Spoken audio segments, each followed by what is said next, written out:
स्वागत है आप सभी लोगों का गंगा न्यूज नेशन में। जैसा कि आप लोग को पता है कि 2022-23 का बजट आ चुका है।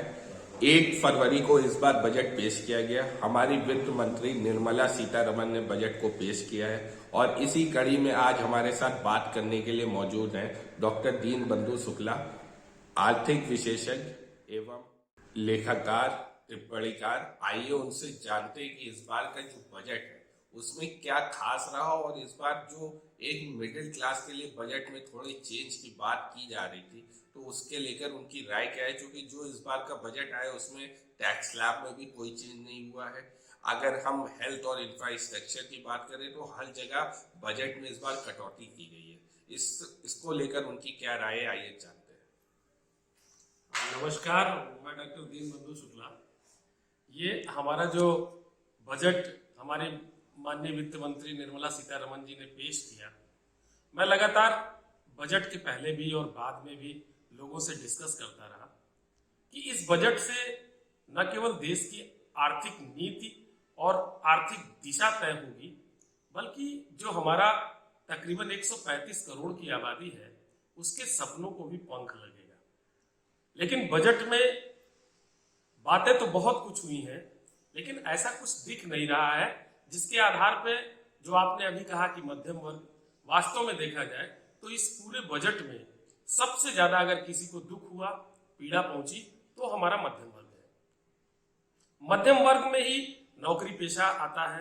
एक बड़ी उम्मीद है पिछले 2-3 सालों से कि कर में रियायत का कुछ लाभ मिलेगा, टैक्स स्लैब में कुछ परिवर्तन होगा जिससे कर्मचारियों को लाभ मिलेगा। एक्चुअली जब हम टैक्स के दायरे को बढ़ाते हैं, स्लैब में परिवर्तन करते हैं, तो उसका असर कर संग्रह, कर का जो कलेक्शन है, टैक्स का जो कलेक्शन है उस पर भी पड़ता है।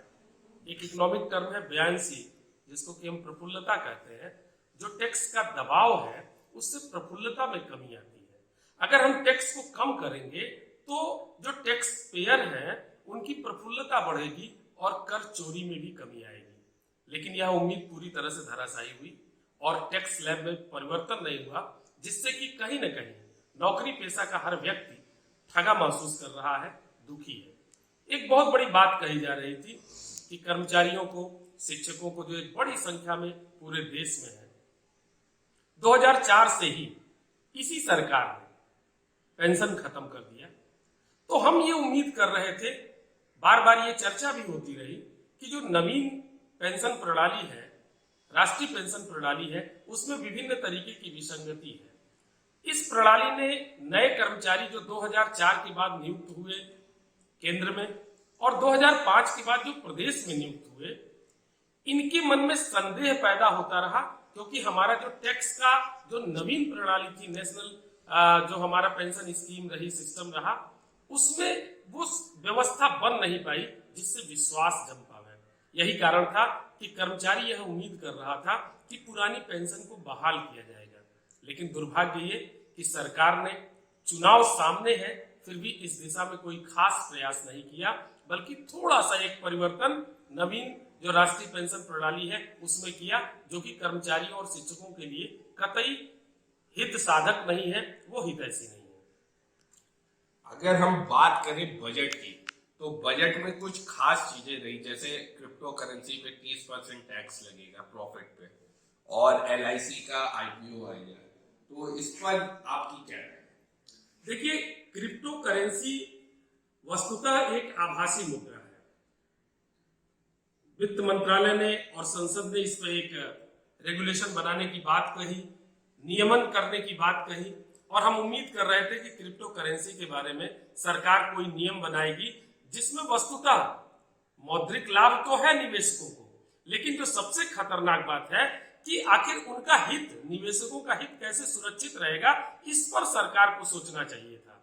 लेकिन सरकार ने वो रेगुलेशन बनाने की बजाय इस पर टैक्स लगाया। इसका मतलब कहीं न कहीं से क्रिप्टो करेंसी को सरकार भी स्वीकार कर रही है। लेकिन सबसे बड़ा सवाल यह है कि जो निवेशक है, जो इन्वेस्टर है, उनका हित कैसे सिद्ध होगा, उनको सिक्योरिटी कैसे मिलेगी अपने इन्वेस्टमेंट की, इस पर सरकार मौन है। एक और चीज कि सरकार ने कहा कि स्वयं गवर्नमेंट ऑफ इंडिया एक डिजिटल करेंसी लेके आएगी, ब्लॉकचेन के माध्यम से उसका रेगुलेशन होगा। तो ये तो समय बताएगा कि सरकार इसमें कहां तक सफल होती है। लेकिन मेरा मानना है कि क्रिप्टो करेंसी के बारे में सरकार को एक अलग से रेगुलेशन बनाना चाहिए, या तो इसे एक्सेप्ट करके इसे विधिक दर्जा दे दिया जाए।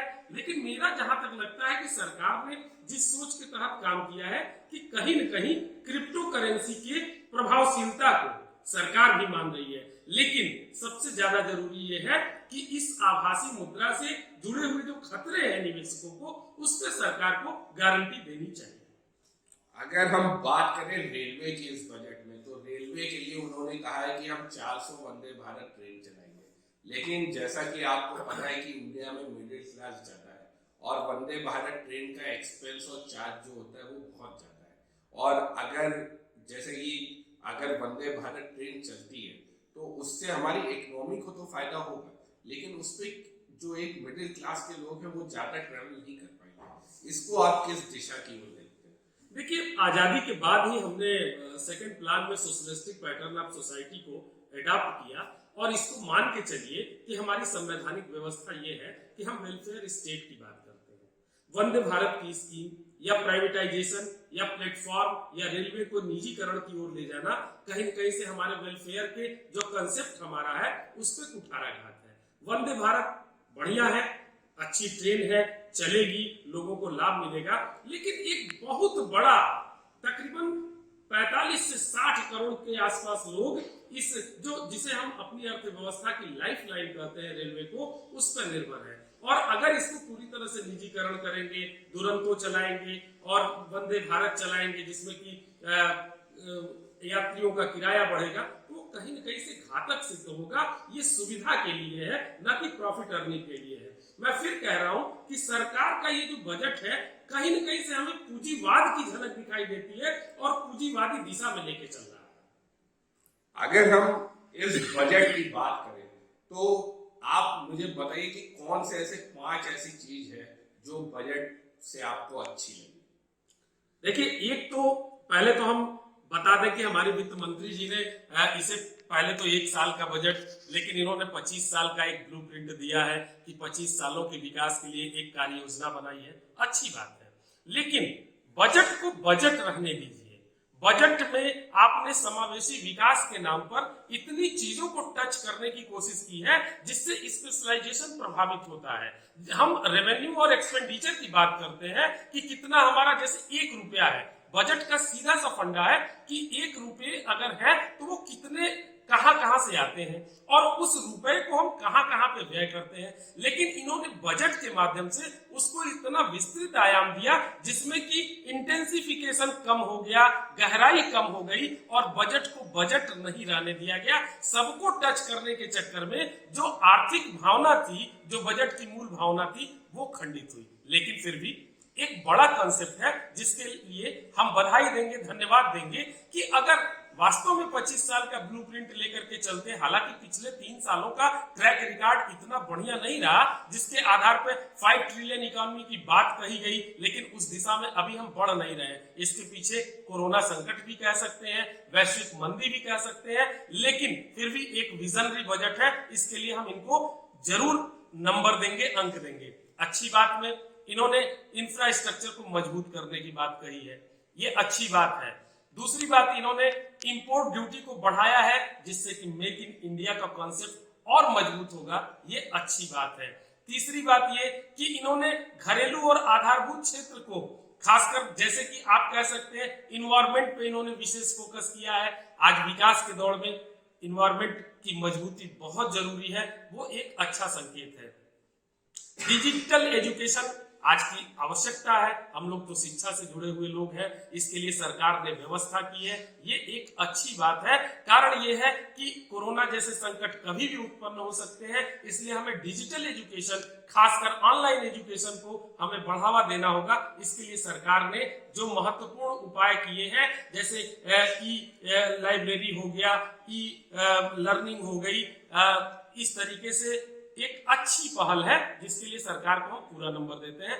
एक और चीज जो सरकार ने एक बहुत बढ़िया किया है कि ई विश्वविद्यालय की स्थापना। ये आवश्यक भी है, समय की मांग है, पूरी दुनिया के साथ चलना है हमें। तो इसके लिए वित्त मंत्री महोदय को हम बहुत बहुत धन्यवाद देते हैं कि इस दिशा में इन्होंने प्रयास किया। और अंतिम में हम ये कहेंगे कि ग्रामीण अर्थव्यवस्था को मजबूत करने के लिए इन्होंने जो उपाय किए हैं, उससे अगर वास्तव में ईमानदारी से उस पर काम होगा, उसका एक्सक्यूशन होगा, तो निश्चित तौर पर हमारी अर्थव्यवस्था का आधारभूत क्षेत्र मजबूत होगा और हमारी अर्थव्यवस्था मजबूत होगी। तो नो डाउट हम जो कह रहे हैं कि हमारा 9% का विकास दर अचीव हो रहा है, उसकी दिशा में हम और आगे बढ़ेंगे। इसमें कोई शक नहीं कि विश्व की सबसे संभावनाशील हमारी अर्थव्यवस्था है। बस इसमें आवश्यकता है कि जो नीतियां बनाई जा रही हैं उसको सही ढंग से एक्सिक्यूट किया जाए। और मैं पुनः इस बात को जरूर कहूंगा कि बातें तो बहुत अच्छी हैं, मध्यम वर्ग चला गया है, कर्मचारी शिक्षकों का पेंशन नहीं दिया गया, लेकिन आर्थिक दृष्टि से सरकार ने मजबूती से पहल किया है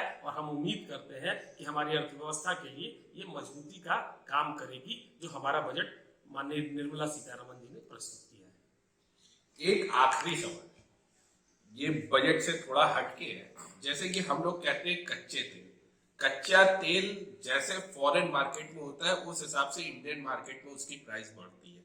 अगर हम बात करें तो आज कच्चा तेल 6600 के करीब पहुंच चुका है, क्रूड ऑयल। और हमारे यहाँ अगर पेट्रोल या डीजल देखा जाए तो 87 और मतलब 90, 92, 95 के करीब में है। ऐसा सरकार कहती है कि अगर फॉरेन मार्केट में प्राइस बढ़ती है तो हमें मजबूरी है प्राइस बढ़ाना, और अगर वहां घटती है तो हम घटाते हैं। लेकिन आज तो क्रूड ऑयल 6600 में पहुंच चुका है और 5 राज्यों में इलेक्शन है। तो क्या इसकी वजह से सरकार जो है पेट्रोल की प्राइस और डीजल की प्राइस नहीं बढ़ा रही है, या फिर कुछ कारण और? नहीं, देखिए, राजनीतिक कारण तो जरूर है। जैसे आपने देखा होगा, बहुत इस पर चर्चा हुई कि अंतरराष्ट्रीय बाजार में तेल के दाम कम हुए, लेकिन हमारे घरेलू बाजार में कम नहीं हुए। इसमें बड़ी चर्चा हुई कि ऐसा क्यों हो रहा है। तो आप देखिए कि जब वहां पे कम था, यहाँ पे बढ़ा था, आज वहां बढ़ रहा है, यहाँ पे स्थिर है। तो कहीं न कहीं से पॉलिटिकल इंटरफेरेंस है। और आप ये भी जान लीजिए कि हमारा पहले का तेल पुल घाटा इतना अधिक हो चुका था कि उसको मेंटेन करने के लिए, मैनेज करने के लिए सरकार रेगुलेट कर रही थी। और कहीं न कहीं से सरकार के आय का एक बहुत बड़ा स्रोत हमारा तेल है, और जिसके लिए सरकार भले इंटरनेशनल मार्केट पे, जैसे कि वहां दाम कम थे, हमारे यहाँ बढ़े, तो सरकार ने सरप्लस को अर्न किया। आज कहीं न कहीं से हम राज्यों के चुनाव में जा रहे हैं तो उस सरप्लस को मेंटेन कर रहे हैं। अब वहां बढ़ा हुआ है तो यहाँ हम स्थिर रखे हुए हैं। महंगाई एक बहुत बड़ा मुद्दा है। और आप भी जानते हैं रमन जी कि महंगाई के कारण, महंगाई का जो एक दंश है उसे आम आदमी या भारतीय जनता ने भरपूर महसूस किया है। तो एक तेल का ऐसा फैक्टर है कि अगर तेल के दाम बढ़ेंगे तो उसका जो ट्रिकल डाउन इफेक्ट है विभिन्न क्षेत्रों में, सारी चीजों पे महंगाई का असर पड़ेगा। तो सरकार कहीं न कहीं से रेगुलेट कर रही है, और ये जनता को सुकून देने के लिए, और यूं कह सकते हैं कि पॉलिटिकल एक इंटरफियरेंस है कि चुनाव का मोड भी है, या जनता को राहत देने का काम किया जा रहा है। और अगर हम बजट में बात करें किसानों की, तो आपको पता है कि 1 साल से किसान आंदोलन चला, अब कुछ दिन पहले वो समाप्त हुआ है। तो इस बार बजट में क्या किसानों को खुशी दिख रही है या फिर निराशा, जैसा बजट उनके लिए है? क्या मतलब उसमें इस बार सरकार ने क्या किसानों को ध्यान में रख के इस बार कुछ बजट बनाया है? क्या उससे किसान खुश है या निराश है? देखिए, अब खुश होना और निराश होना, अभी तो हमारी किसानों से बात नहीं हुई।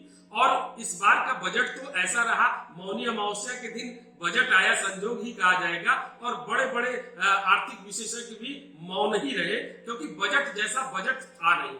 और इसको एक सामान्य किसान कितना समझ पाता है, आप भी जानते हैं कि बजट की समझ किसे है। बस इतना आप समझिए कि रुपया कितना आता है, रुपया कितना जाता है, हमारी प्लानिंग क्या है एक्सपेंडिचर की, हमारे जो रेवेन्यू के क्या रिसोर्स है और क्या स्थिति है, उस पर फोकस रहता है। लेकिन अब बजट को थोड़ा सा जटिल और टेक्निकल बना दिया गया है। मुझे नहीं लगता कि सामान्य किसान इसे समझ रहा होगा, सामान्य किसान इसको महसूस कर रहा होगा। इसलिए हमें नहीं लगता कि किसानों के खुशी और गम को अभी हम बटोर सकें। लेकिन ये जरूर है कि किसान आंदोलन के कारण सरकार ने किसानों के दबाव को महसूस किया और इस बजट में कृषि क्षेत्र को पर्याप्त ध्यान दिया गया है और कृषि क्षेत्र के लिए पर्याप्त कार्य भी किया गया है। रही बात अगर सामान्य किसानों की, तो जो छोटे और मझोले कृषक हैं या लघु एवं सीमांत कृषक हैं, उनके लिए राशन वितरण की योजना चल रही है, भरपूर चल रही है और हमें लग रहा है कि भारत की जनता या भारत देश का जो किसान है, जो छोटा किसान है, इस वितरण से प्रसन्न है और उसका परिणाम भी दिखाई दे रहा है। तो ये थे हमारे साथ दीनबंधु शुक्ला जी, जिन्होंने बताया कि जो इस बार का बजट पेश हुआ है वो अगले 25 साल के भारत के एक, कहते हैं ना कि भारत को 25 साल का एक रोड मैप तैयार करने के लिए एक बजट पेश हुआ है। और जैसा कि इस बार बजट में बात हुई है तो इतना कुछ ज्यादा बजट में रहा नहीं है, केवल ना टैक्स स्लैब चेंज हुआ, जो बजट था एक नॉर्मली बजट की तरह है, केवल किसानों पर ज्यादा इस बार फोकस किया गया है क्योंकि किसान आंदोलन लंबा चला है, और न टैक्स स्लैब चेंज हुआ है, थोड़ा रेलवे पे फोकस किया गया है। कैमरामैन अनुज के साथ शुभम तिवारी, गंगा न्यूज नेशन।